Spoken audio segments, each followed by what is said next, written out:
Came on time, our member of European Parliament from West Midland, Sean Simon, came the first one. Although our host of the Khan was late. I was in Kashmiri time. So, can I welcome my own MEP, Richard Corbett, from Yorkshire Humber, Sean Simon, West Midland, Judy Darling from North East, Paul Brennan from North East. Sorry. Julie Ward came with us first. She did, yeah. I wasn't going to say that. Julie Ward, and we've got two parliamentarians from Jill Seymour from West Midland and Janice Atkinson from Southwest. Southeast. We're still waiting for some other friends, but first of all, I would like to thank everybody, not only those parliamentarians who came today and last night, but all those people who've been working very closely with us in UK and in Brussels, especially to Mohammed Afzal posting for this delegation. Since yesterday, we been looked after by his office and Afzal himself as well. Thank you very much.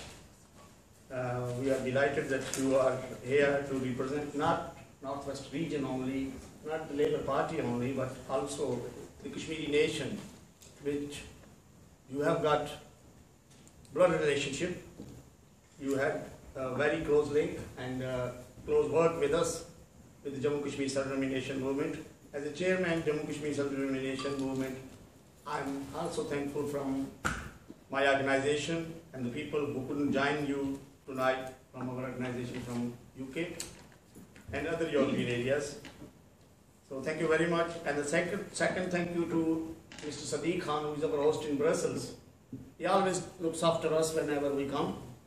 And I hope that he will look after our British parliamentarians approaching now.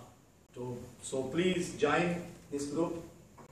We have spoken to some of the top leadership of all three political parties from UK, plus some other groups which we are trying to contact as soon as possible, so we can formally announce this all parties Kashmir parliamentary group. Afzal is coordinating that from our side and as well as from MEP's side. We have sent a request from two prominent ladies. Ladies have special role with us and in our organization. Glenys Wilmot, MEP, she's supporting us from last 6 years in the socialist group and in this parliament. Very closely, our organization has worked with her, and we are delighted to see that she has agreed with us to work and support and look after and take as a lead person. And the second person which we have chosen, not us we have chosen, but also she has agreed herself, West Midland MEP, Anthea McIntyre from the Conservative Party. So those ladies have sent requests to Afzal's office with their signatures to all MEPs, and we would like to request everybody to join that group. We have distributed some forms as well, and Afzal's office is going to collect those, and then hopefully as soon as possible we will receive support from Liberal Group, Green Group, UKIP Group, and other groups. Then we will form a proper committee in the future, which will be Afzal's office informing those people who will be members of that Kashmir group. So we are not going to elect officials tonight, because we will wait for other groups to be involved. One of a friend from EPP group from Estonia has joined our group, but unfortunately he couldn't make it tonight because he has to leave. So this is the situation about all parties Kashmir group. And before I request two members of parliament who wants to leave soon, Julie and Sean, I would like to request Sabiya Khan to take over now. This is the Kashmir seminar, and she can start our job. My job is finished now. Thank you very much. Please give us those forms back so we can at least and announce that how many people have joined up to now. Thank you very much.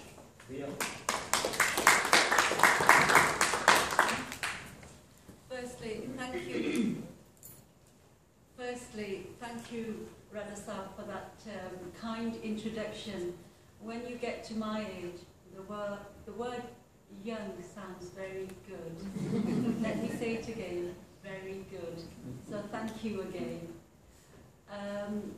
Firstly, I would like to welcome everyone on behalf of the Jammu Kashmir Self-Determination Movement Europe Women's Team, MEPs and colleagues from across the many different groups that we have here.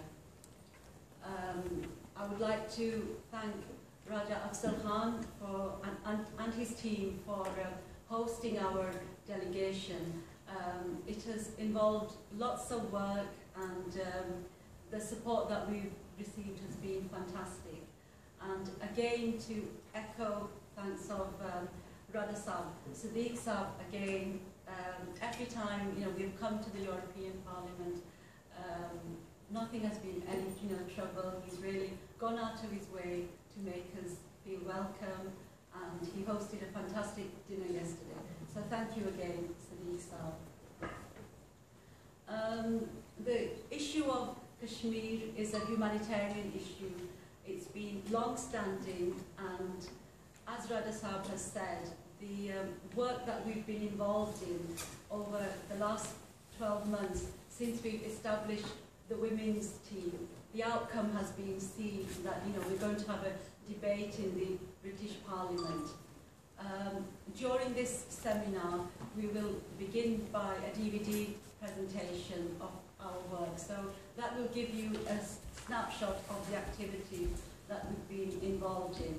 And then we'll move on to some presentation from the women's team and the colleagues who have supported our work.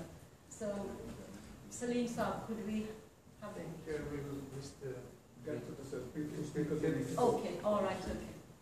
So, Julie Ward, could I welcome you, and could we have a presentation from you?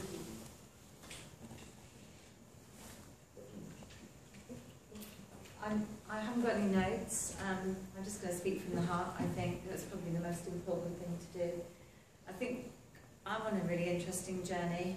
I've never been a politician before, and I decided to stand because I was really upset about all the hatred in the world. I was really upset about the violence and the conflict, and I was very upset about the othering that happens when people come together and others seem to be responsible for the misfortunes that we face, and that's why I'm here in the European Parliament. And it's fantastic to hear the story of what you've already managed to achieve, and I'm really proud that that began in the European Parliament as well, and that's the place where you're now trying to strengthen your resolve and your journey to gain self-determination.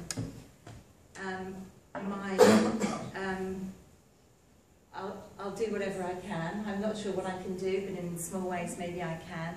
I've been working since I arrived here in July as a human rights defender, working with the Iranian Council of Resistance, who are people who have had terrible injustices done to them over the past 30, 40 years.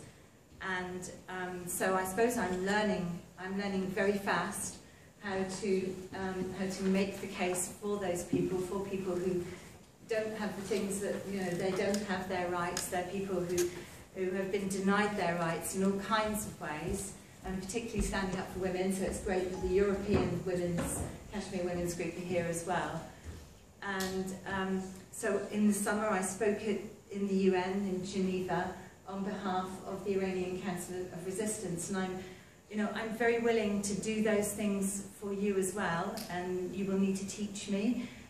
It's new for me, it's a new area of work, but fundamentally, I just want to make sure that all my fellow human beings are respected for their culture, for their identity, for their multicultural views, and the way that they want to live together in a global world. So, if I can be of use and of help, I would like to do that.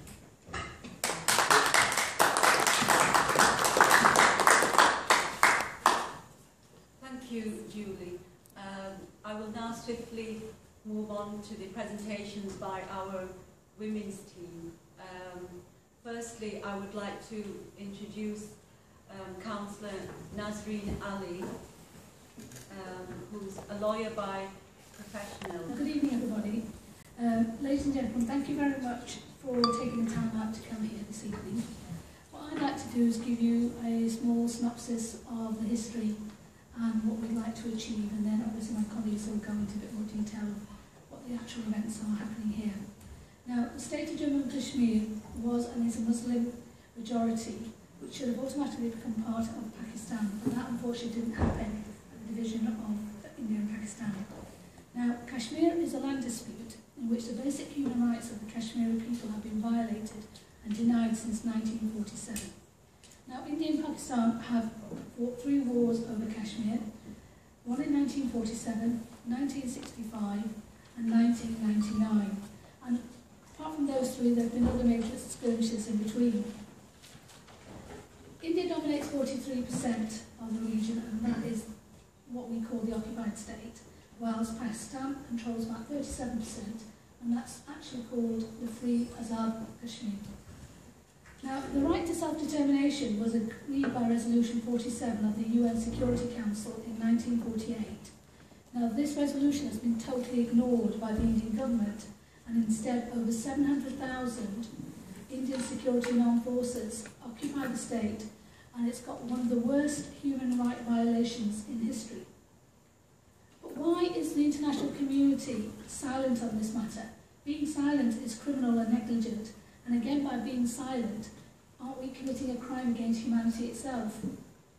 Currently on statistics, well over 100,000 people have been killed.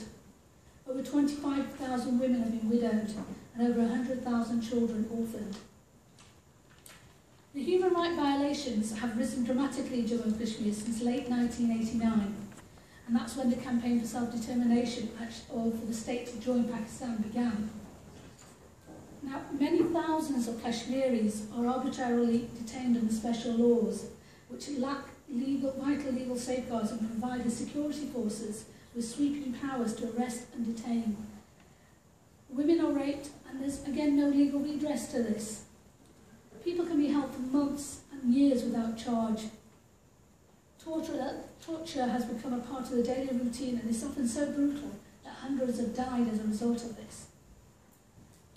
Now, in Jammu and Kashmir, security forces are responsible for a lot of unacknowledged detentions, disappearances, and other human rights violations. The Indian government tries to cover these atrocities as saying it's military action or encounters with deaths occurring in crossfire. But it doesn't provide any supporting evidence to this.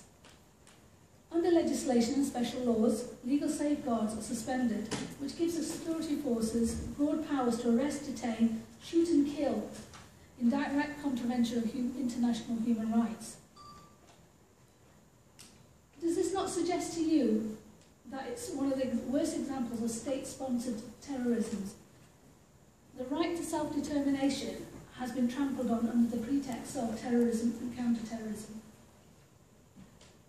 The Indian government states that its policy regarding Jammu and Kashmir is one of openness and transparency, but it has consistently refused to cooperate with the United Nations for human rights protection, and it also refuses access to bodies like Amnesty International. What I'd like to ask people here to consider is, why has there not been a call on India to cease fire and desist from its course of action in Kashmir? Kashmiri demand is very simple. It's to be free of military occupation, and for them to have the right to decide their future by a democratic vote, even if it's impartially supervised. This has already been defined in the United Nations Charter. So the United Nations have already determined that the Kashmiri people have the right to self-determine. This is a military and political crisis in which the Kashmiri people continue to suffer from serious human rights and humanitarian violations. And there can only be a solution when there is a realisation that the Kashmiri right to self-determination is fundamental to any solution that we can come up with. Thank you.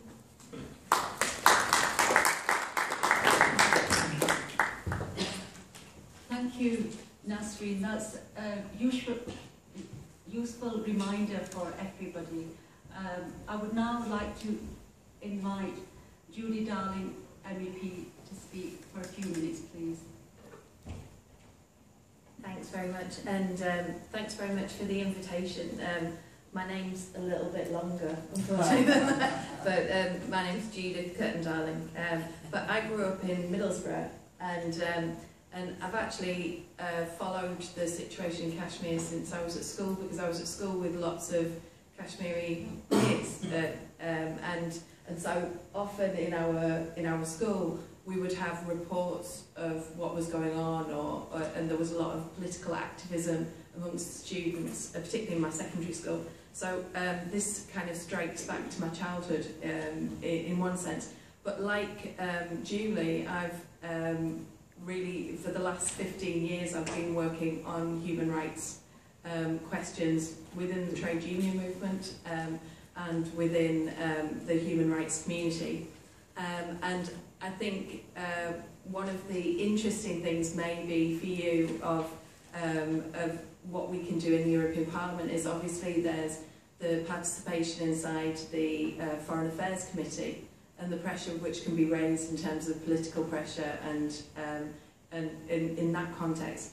But I and a number of other colleagues are members of the International Trade Committee, and India is currently negotiating a free trade agreement with the EU. And I think there's quite a room and a space. We've done it on other free trade negotiations to question the human rights situation in the country and the human rights behaviour of the government. In the last, not today, we had a trade committee meeting today. In the last trade committee meeting, I raised questions about the situation in Guatemala, the situation in Colombia, and elsewhere.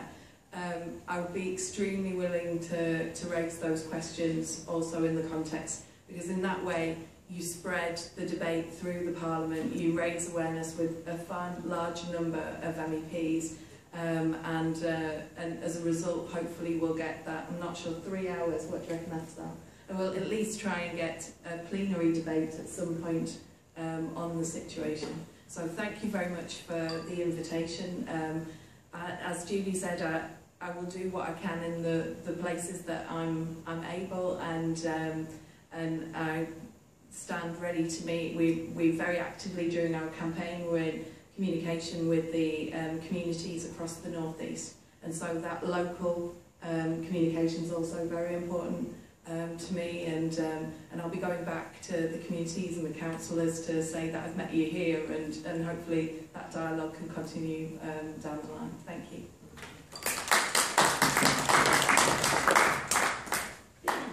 Thank you, Julie. That support is greatly appreciated, and that's what we need to take the issues forward. Could I now ask Councillor Yasmin Dar, please, to give her presentation? Thank you. Just to mention, it's going to be short and sweet. I can see a lot of tired faces, and I understand when you've got to stay late. Okay, we always say if you want to make a difference, you have to be part of the change process. We can highlight the issues as much as we can, but if our politicians don't support us, how can that change occur? You are our elected custodians. You have the responsibility to stand up for the rights of society. The people of Kashmir need the right to self-determination. Too many years have gone by and our voices for freedom have been silenced. I implore the leaders here, let Kashmir's right to self-determination happen now in our lifetime. Let us be the ones that makes history. We need to encourage engagement from all political parties Standing united, we can make a difference. This is important. We are supporting the Kashmir cause. We need to continue this momentum. All human life is valuable, regardless if we are European, American, Middle Eastern, African or Asian. All the atrocities that are taking place against humanity need to stop. We need to be more open when we condemn the atrocities, whether it is the murder of one individual or hundreds and thousands. We are here to represent one race, the human race. Together our voices are louder, together our voices are stronger. Let us be the collective power to save lives and free Kashmir. No doubt there are people in this world that are creating destruction, death and mischief. This needs to end. All that is required for the triumph of evil is that good men do nothing. You've probably all heard that before. It's a famous quote by Edmund Burke. So let's not do nothing. Let's discuss, let's debate, and let us be part of that change. Let us complete those petitions. Let us go to the debates. Let us get involved. We need to stand in solidarity for the people of Kashmir. And when I talk about the people of Kashmir, I like to also mention the people of Palestine. Let us be the leaders that will make the changes. Let us be the leaders that will create peace and not mischief. We are all accountable. We all have a responsibility. We all have an obligation. Let us give the people in this world the right to determine their futures. Thank you.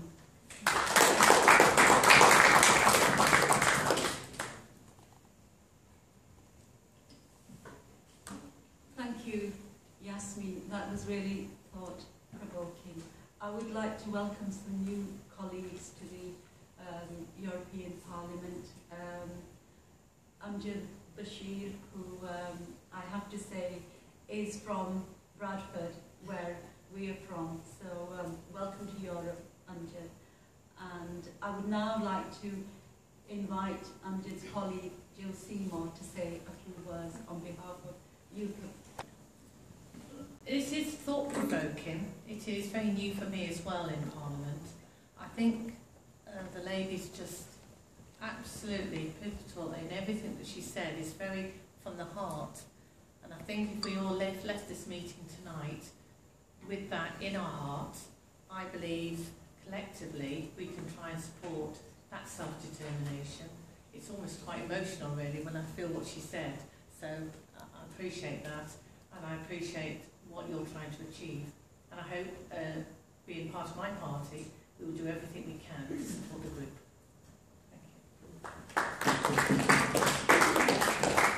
Thank you, Jill. Those words are appreciated. I would now like to ask the women's team to really focus on the issues at the grassroots, at the heart of matter for the Kashmiri people.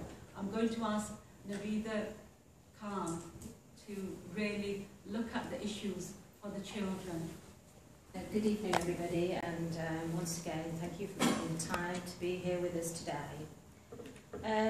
I'm going to talk about the rights of children and the voice of children, and this really comes from the heart and a passion that I have to ensure that children's entitlement is achieved right throughout society in different countries, and that comes from my own experience of working with children and young people. Children are our future. They have rights that need to be secured and a voice that needs to be heard. We can see, as my colleagues have spoken about, that war atrocities, natural disasters, community violence, displacement, psychological and sexual abuse, and catastrophic illnesses are the main faces of trauma and are endemic, with devastating effects on children who are vulnerable victims of these causes. And I would just like to quote what Mahatma Gandhi once said: "If we are to teach real peace in this world, we shall have to begin with the children. They are our future." There's been many researches done by international human rights, and a report that I took out stated, this was quite recently in 2013, that experience of terror and trauma is the norm for children in occupied states, which is unacceptable, and we have a generation of traumatised children in the absence of psychological care and implementation of significant protective legislation. And one main example is the United Nations Convention on the Rights of Children. And what we have seen is non-compliance of this in the many states. So it doesn't give regard to children's rights. There's absence in many clauses that are there for children. And what we're seeing is that children are being ignored and not being heard, and they are suffering unnecessarily as a result of this. I would like to give you a little resume, a little story. I picked this out. Basically, when we looked at research in the First and Second World War, and we look at children in the current climax of what's happening in the world in war-torn countries, an account from a child whose parents and family were invaded by many army people coming in, brutally attacking the male members, 6 members of this family. And this account comes from a little 6-year-old child. I asked my mum to hug me and keep me safe. I was scared when I heard the voice of my dad moaning and screaming. I saw the blood covering our house and many ghosts. Who tried to snatch me. I cry and cry until my mother wakes me up. I'm afraid to sleep. The ghosts keep coming back. The mother said, the trauma resulted in the child being introverted, suffering from nightmares, bedwetting.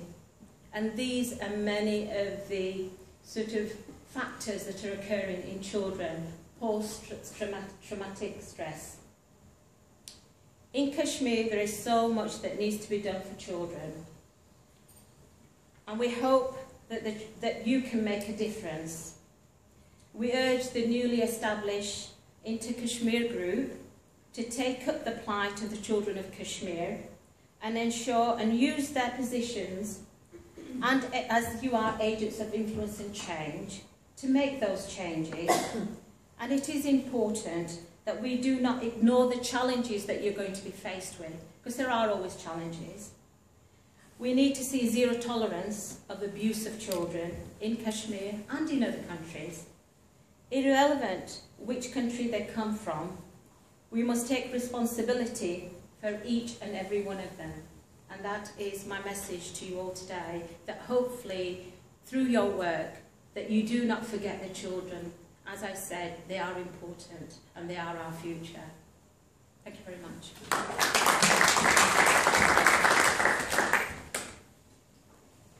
Thank you, Navida. Could I also welcome Anthea McIntyre, who's just joined us.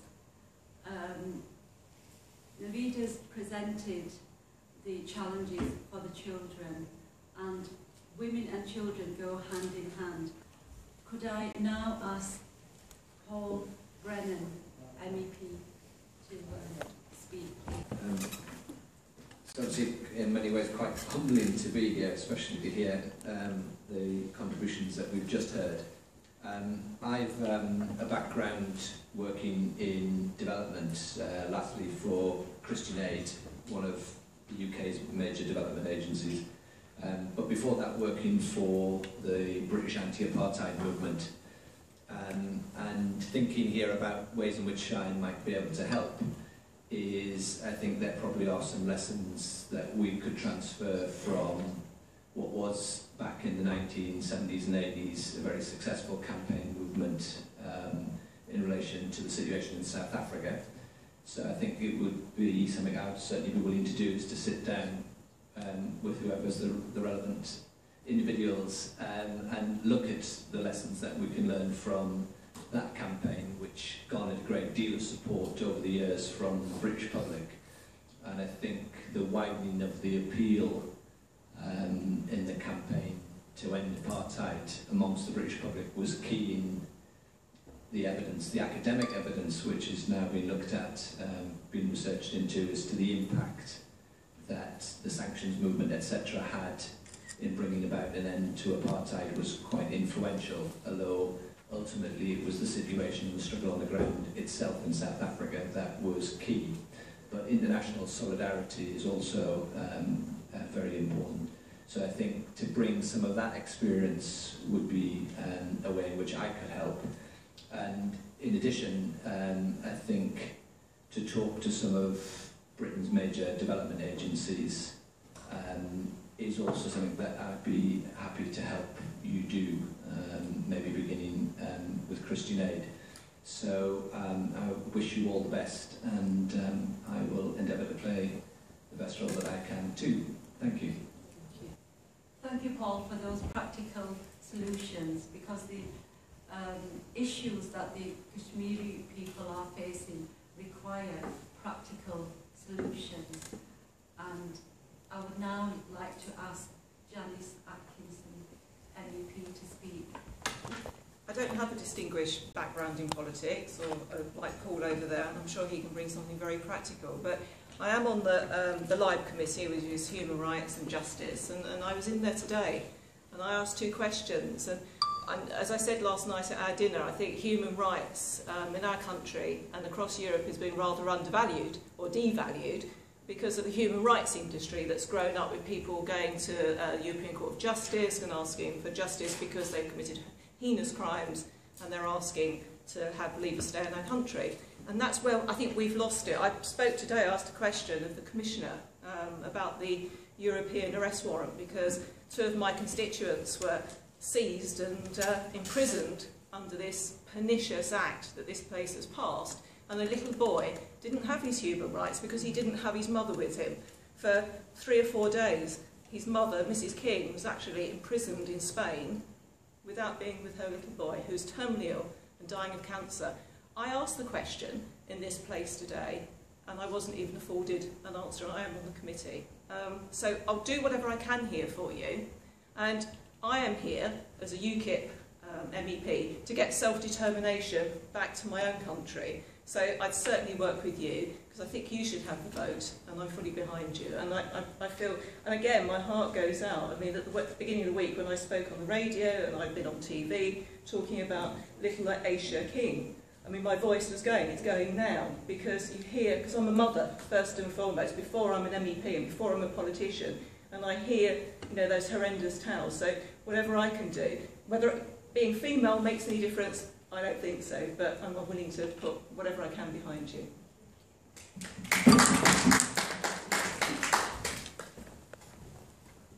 Thank you, Janice, for your contribution.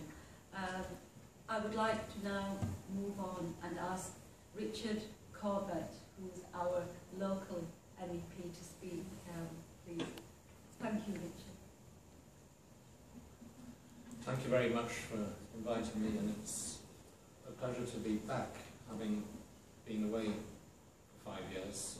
Many of you will know I lost my seat to the BNP 5 years ago. I'm very glad to see that at least they have disappeared from the European Parliament. And it's nice to meet old friends again. Thank you. But what, on the other hand, is sad, is depressing, is that I have the feeling that nothing much has moved forward in the intervening period. What progress has been made on the issue of Kashmir over the last 5 years? I don't see a great deal.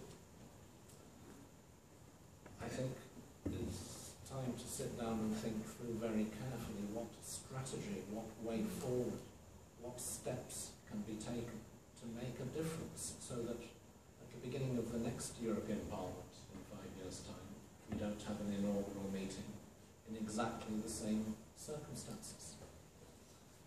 Now, what can we do in the European Parliament at this level? Well, we've already done something by having an intergroup. But you notice, looking around the table, that this intergroup is predominantly, up to this point, composed of British members of the European Parliament. British are already, or at least they should be, pretty well informed. I agree not all of them are, but we should be well informed about the situation in Kashmir. So the European Parliament is an opportunity to reach out to others in Europe, from other member states, to make sure that this knowledge, which is the first step that needs to be taken, is spread and shared more widely, that there is an awareness across the European Union. And then we must think of what do we do with that wider knowledge and wider appreciation of the situation. What can be done at European level? The European Union is not very strong when it comes to foreign policy matters. It can only act when all 28 member states agree on the same line, which is rare. But it does have significant instruments when it comes to trade policy, when it comes to investment, when it comes to human rights, when it comes to humanitarian assistance. Can we make use of those instruments at least? Even if on the foreign affairs front it's not always easy. But even on that front, seek meetings with the new foreign representative, the High Representative of the European Union when she takes office, if the new Commission is confirmed by the European Parliament. Seek meetings with the desk officers that are relevant in the External Action Service of the European Union. Talk to ministries from other member states, not just the United Kingdom, and gradually build up a pathway forward so that we are not sitting around this same table or another one, those of us who might or might not be re-elected then, might be completely different people, and that we find ourselves in exactly the same situation. Thank you very much.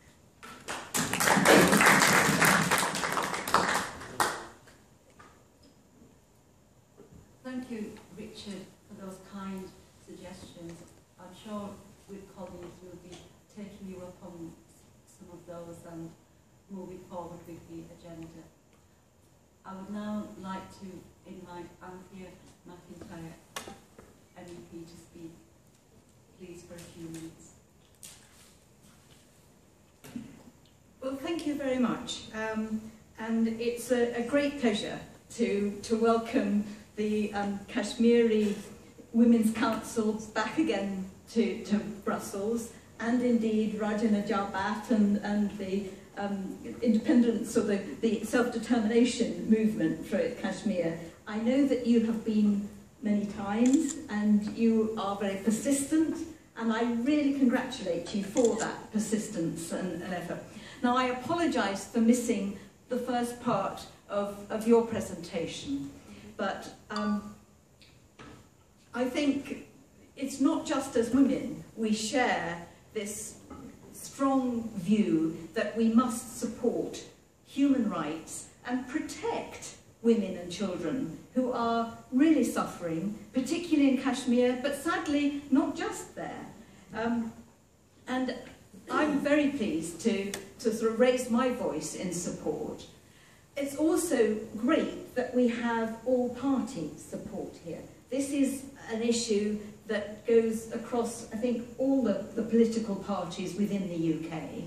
But as Richard has already said, we need to take it further, because it's fine that we get discussion with UK MEPs, and indeed it's great that you've got a discussion that's going to be coming up at Westminster. And it is really good to have that promised debate there. But to make full use of an intergroup in the Parliament here, we need to extend it to like-minded colleagues from other countries. And I think that's one of the things that each of us can do in our own groups, to find like-minded people from the other nationalities within our group that would be prepared to take an interest and raise their voices too. So that would be something that each of us could take on to try and do.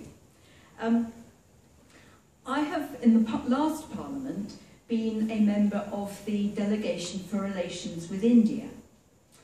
Now that has enabled me to raise the question of Kashmir with members in the Lok Sabha, directly in Delhi. I have to say they didn't like it. I asked questions to which I got no response. But nevertheless, it can be raised. And, you know, it embarrasses people, if nothing else, to have to sort of say, oh no, this is something we can't discuss. Well, why can't you discuss it? And I also think that coming from the UK, we can point to a resolution of the situation in Northern Ireland. That we have had a situation there that was, you know, terrible for years, and, you know, bombings and people being killed, people dying all over the place, and that affected women and children too. But through diplomacy and getting the different sides together, we have taken enormous steps forward there, and we do have peace in Northern Ireland. And let's suggest that there are examples that, I'm not sure that's not the only one, that we can point to encourage both Pakistan and India to do more in the way of actually trying to resolve the situation. And of course, we must insist that the people of Kashmir have a voice in this. That was what was promised originally, and that's what we should be pushing for.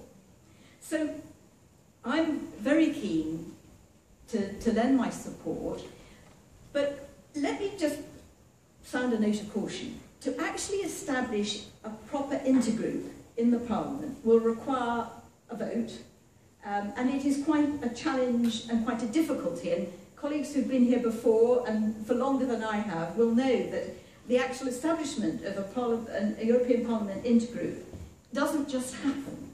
So we mustn't be discouraged if that doesn't get voted for, and I think, being very pragmatic, we need a plan B. And at least we can have a parliamentary Friends of Kashmir or a backup plan where we can all join and all support, even if there isn't the official stamp of approval.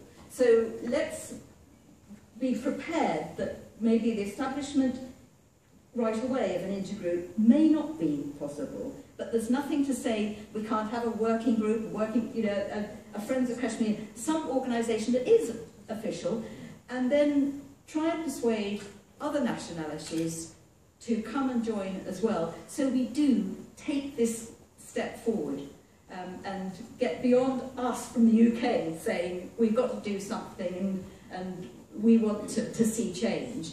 Let's use the European Parliament to get this cause on the agenda, and like yourself, I did participate in, and I think that I had a small part to play in bringing down that terrible apartheid regime in South Africa.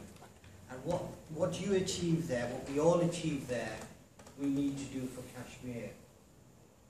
And to see Raja Najabat, who I've known, and we've all, both of us I think, have grown up together, grown old together, and you are somebody I admire greatly.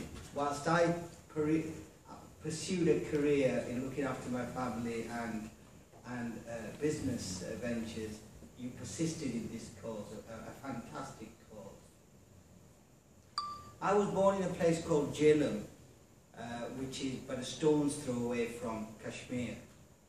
And what I learned at a very early age, what I thought I knew of Kashmir was Kashmiris. Little did I know that that was just a caste of people. Didn't know anything about the land of Kashmir until some people came, engineers came from Canada and America to live. Well, they rented our house next door to us in Jhelum.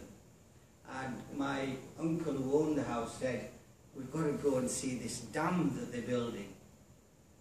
So this is the Mangla Dam, which is again a few miles from Jhelum.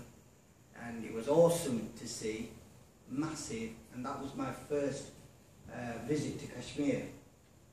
Little did I know that I would emigrate to Great Britain and that I would meet in Bradford lots of Kashmiris to such a degree that I am myself almost a Kashmiri.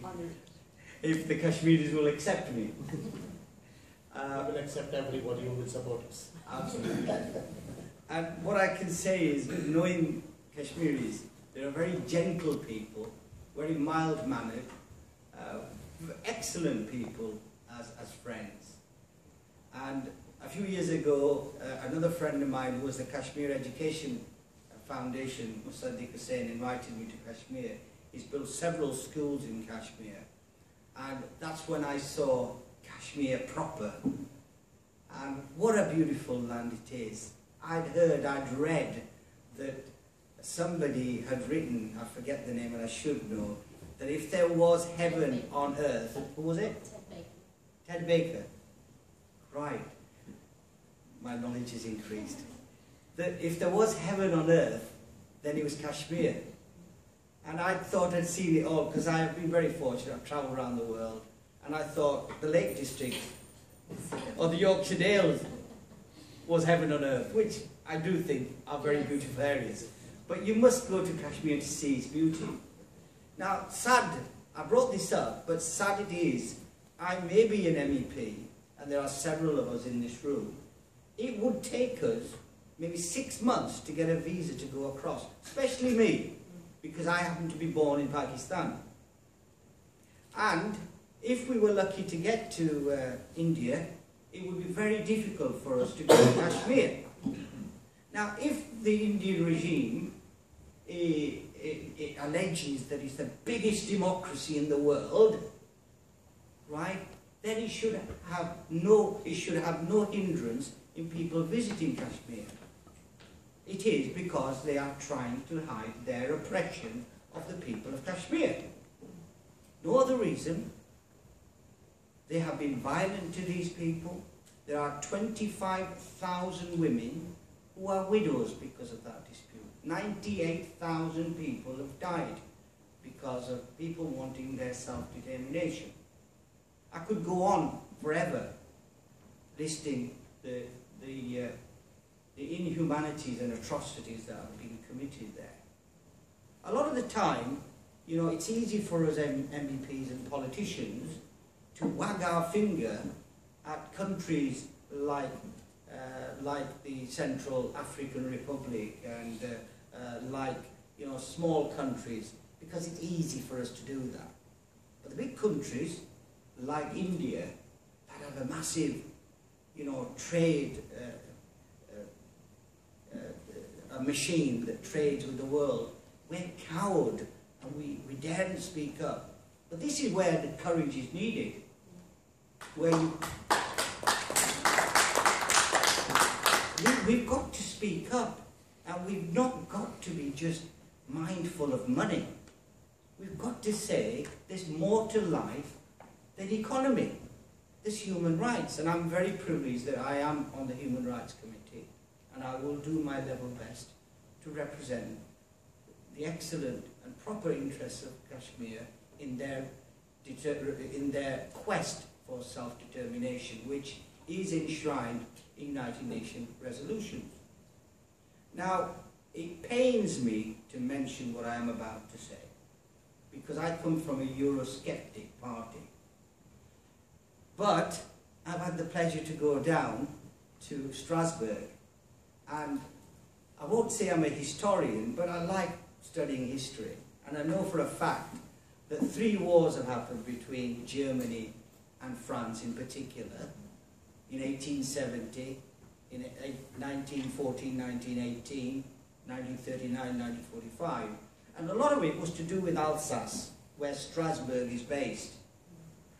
Right? And what a good idea to place a parliament in an area which was at dispute for so long. Right? That's the only thing that I recognise as far as that's what I'm saying. This is the only area I recognise. Otherwise, I'm still a Eurosceptic. But what I'm trying to say, wouldn't it be wonderful for India and Pakistan to put their differences aside and build their parliament on Kashmir, in Kashmir, and allow the Kashmiri people the right of self-determination and freedom? Thank you very much.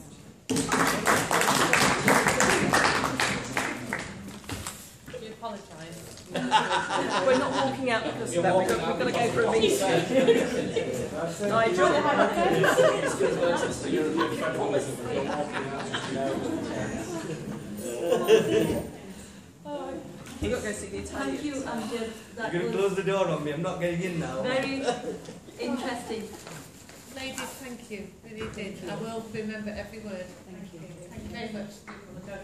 Thank you. There will be a report that we'll be preparing and we'll circulate that to everybody who's attended today. Thank you again, Amjad, and I believe the gentleman at the end would like to say a few words. Yes, no, because now I have to speak. Because I'm German.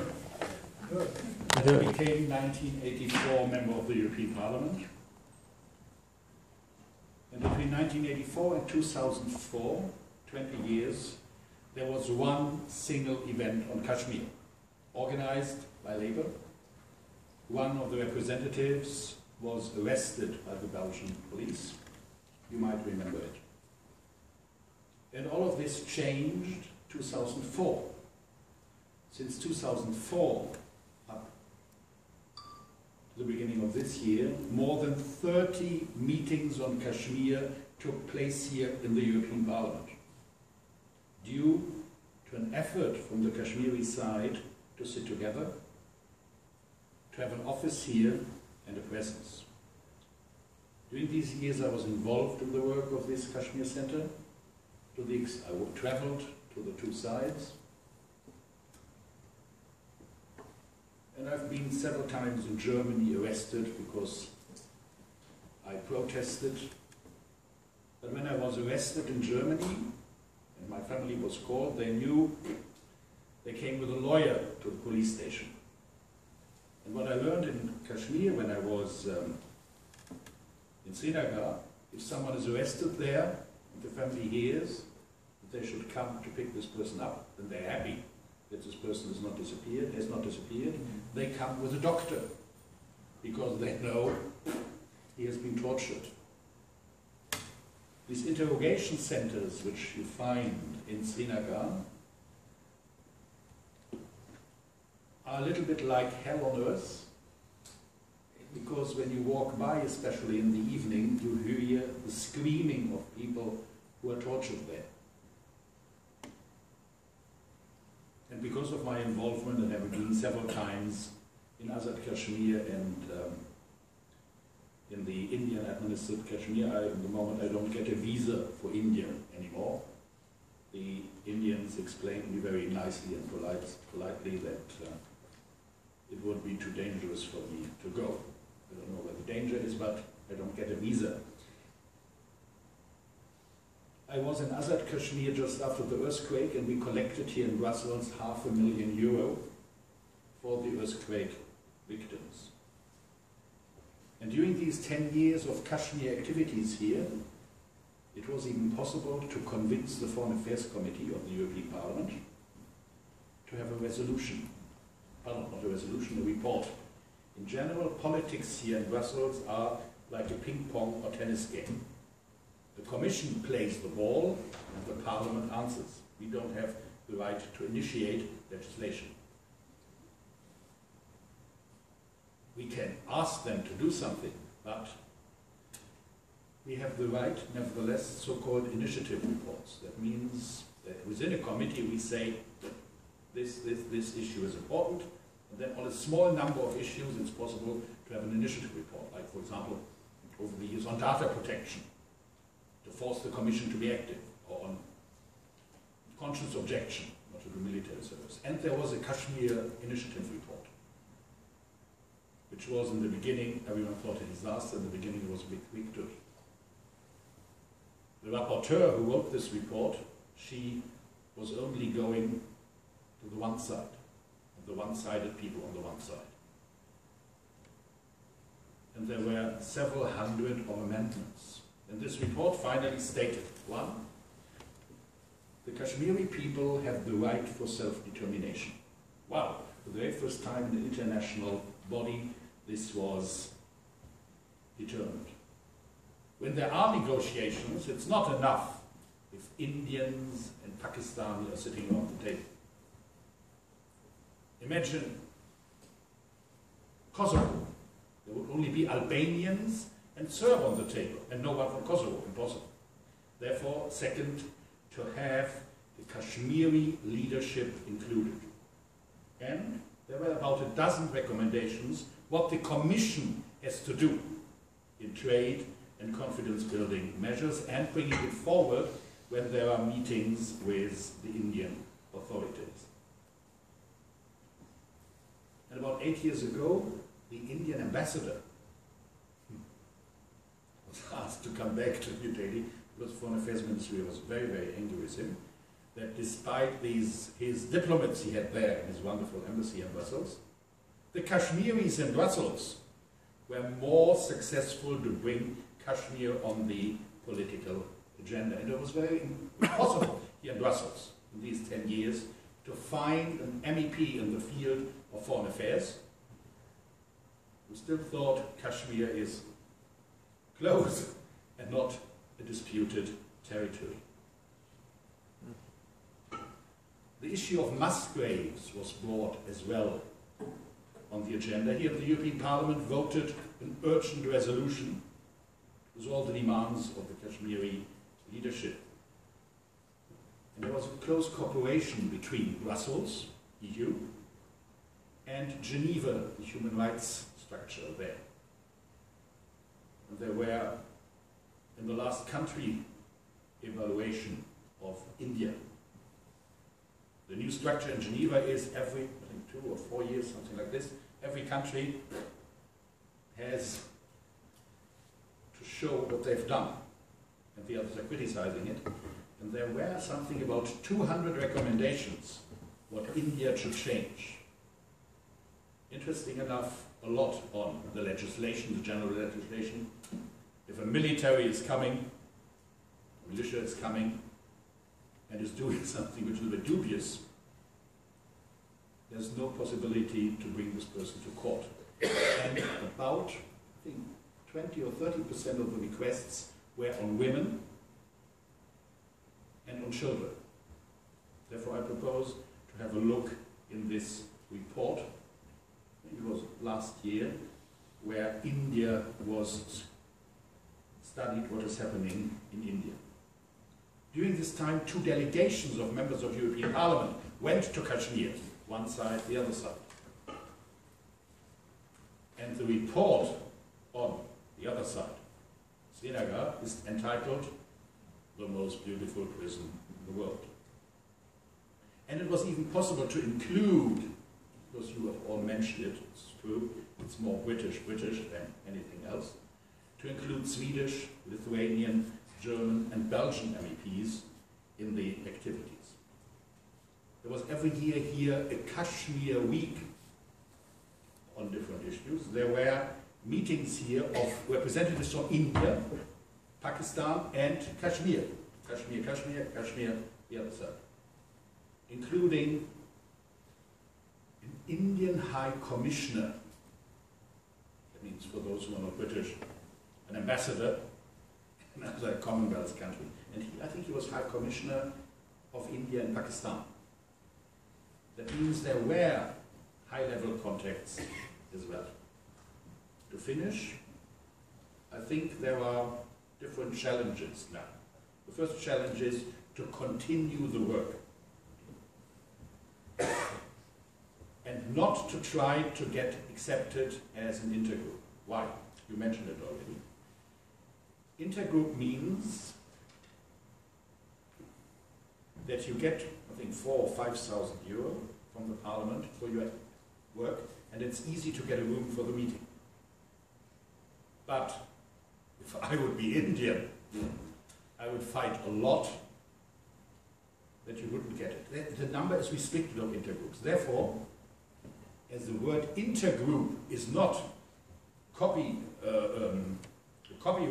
protected, you can call it intergroup. No one can say you are not allowed to use the word intergroup. Call it intergroup and try to get as much others involved in this. But the second, and I'm coming to an end, the second challenge is to have a historical awareness. The problem in politics is always, the moment you are entering politics, you think, that's the hour zero. I made exactly the same mistake when I started politics. Therefore, to have historic awareness and use the victories before and the decisions of the parliament before to put pressure not only on India but as well on the European Commission. Okay. And the very last thing. Please pay attention. You don't like it what I will say now. Chinese proverb said, nothing is as powerful to make a drop in stone than a permanent drop of water. And this was done here. Kashmir went quite high on the political agenda. But for you, Kashmir is important. I understand it totally well. But there are other conflicts in the world. Central African Republic has been mentioned, Palestine, Mexico, nearly 100,000 people killed since 2006. Ethiopia, Eritrea, 100,000. Somalia, 150,000. Guatemala, 300,000 in the civil war. Burundi, 300,000. And Rwanda, within 3 months, 1 million. Therefore, you have to take this into consideration that other issues are on the political agenda as well. And the last, I have a question to you. New government in India. Trouble in Pakistan between government and opposition. What is the effect on this, on Kashmir? Because we succeeded here as well to convince the government of Pakistan to take a positive decision there for the very first time since the Second World War. Never a president of Pakistan visited Brussels. We succeeded that the president of Pakistan came here and spoke here on Kashmir. That means, what do you think is the actual situation, the peace possibilities, because we are all focusing on negotiations. Therefore, if the two main players, India and Pakistan, are stubborn, open, we all know this has an effect, and the European Union might be interested then to play the role of an honest broker in this process. Thank you very much. Thank you for your questions and your contribution. I'd like to now invite our host, not last but least, Radha Afzal Khan. Bismillah ar-Rahman ar-Rahim. Thank you very much, Chair. But let me start by saying thank you to the Jammu Kashmir self-determination movement for all the work that they're doing globally, and in particular Radha Saab, who does this amazing work. Hardly any day goes actually when he's not pushing everybody, do this, do this, do this. It's been really heartwarming to see that the team that he has built, and particularly making sure that the more of the women are taking part in taking this forward. I know that this struggle of Kashmir actually affects all sectors of the society, the young people, the old, the male, the female. But I know that if we want to be successful, then the struggle has to be family-based.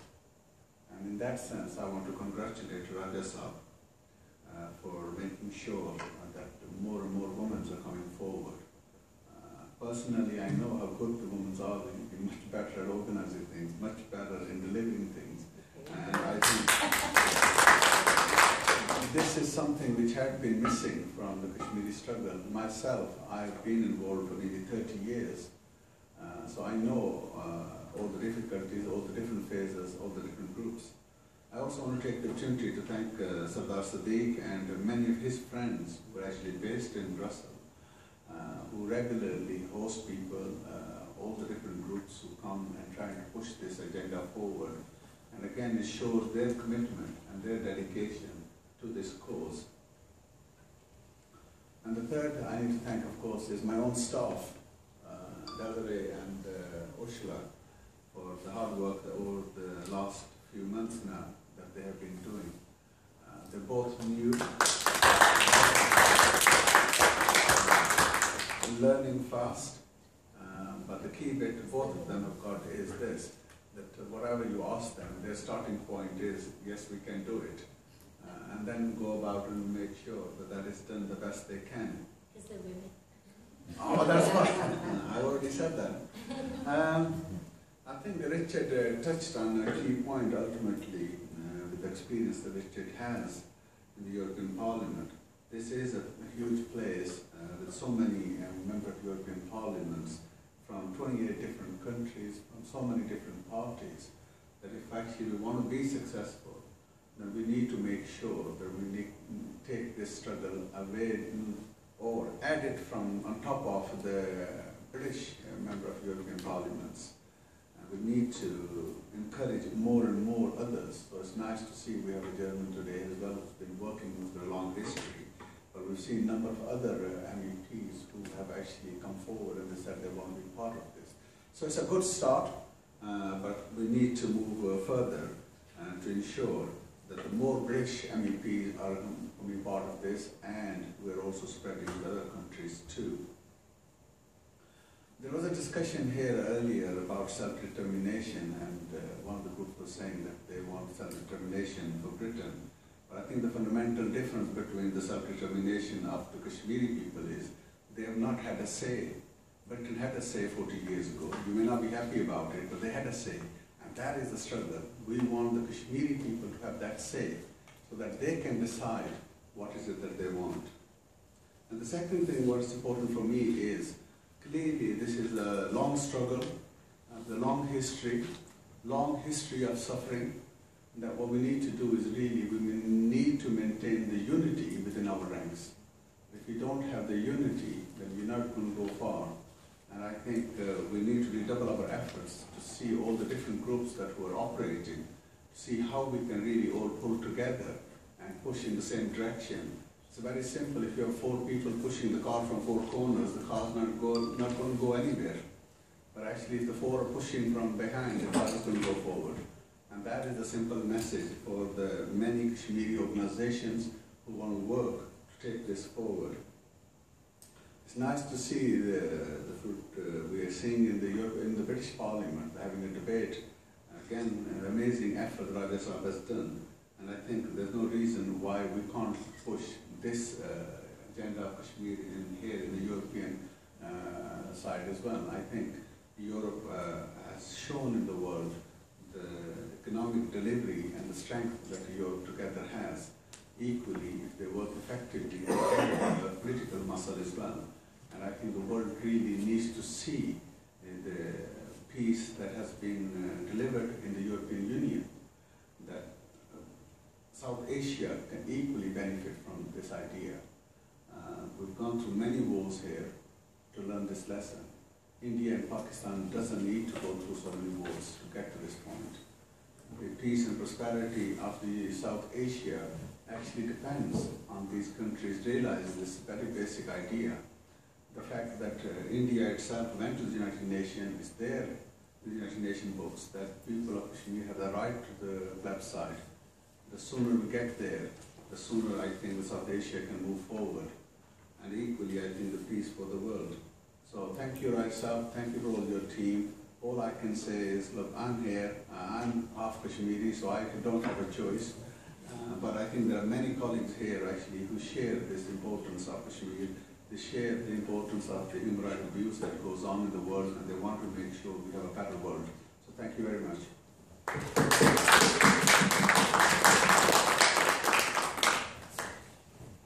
Thank you, Raja Afzal Khan. Finally, I would like to invite Raja Najabat Hussain, Chair of the Jammu Kashmir Self-Determination Movement Europe, for a vote of thanks.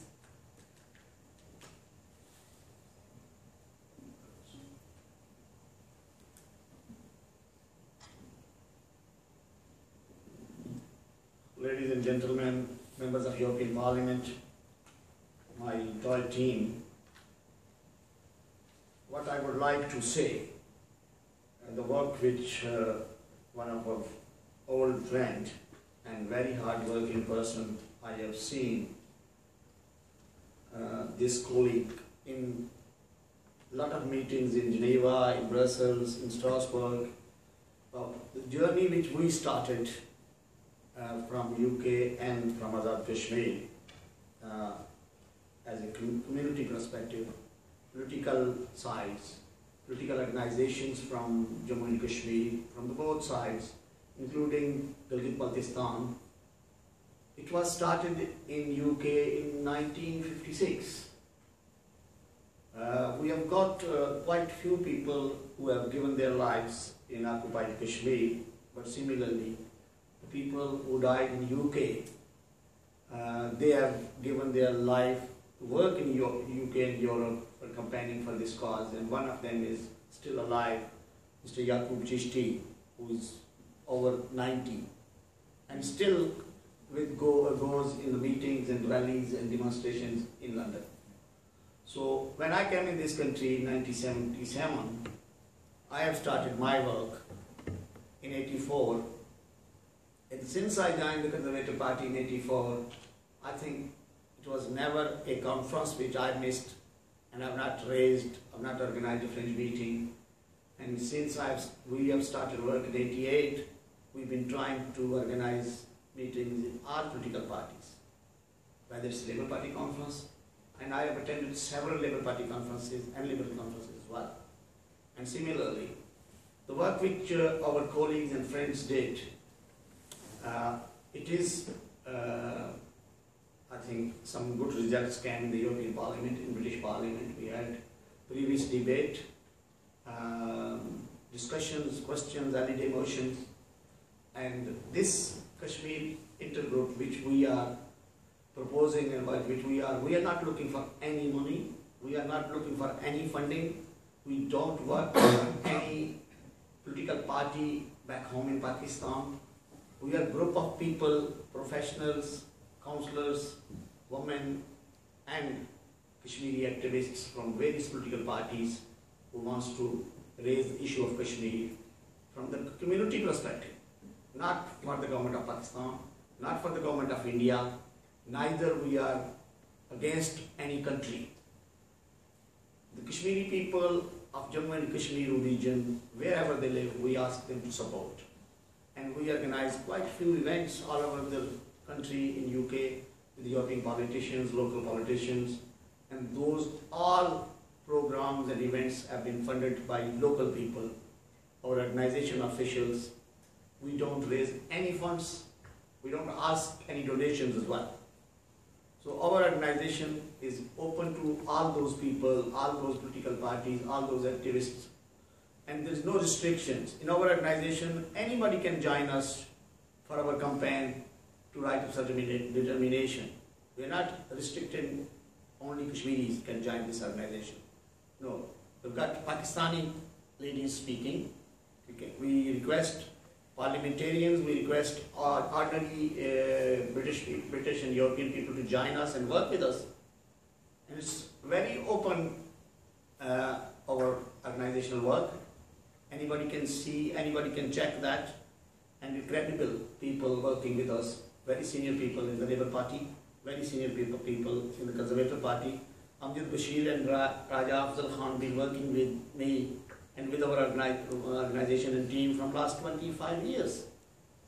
So it's not because they both became MEPs now and they will be working.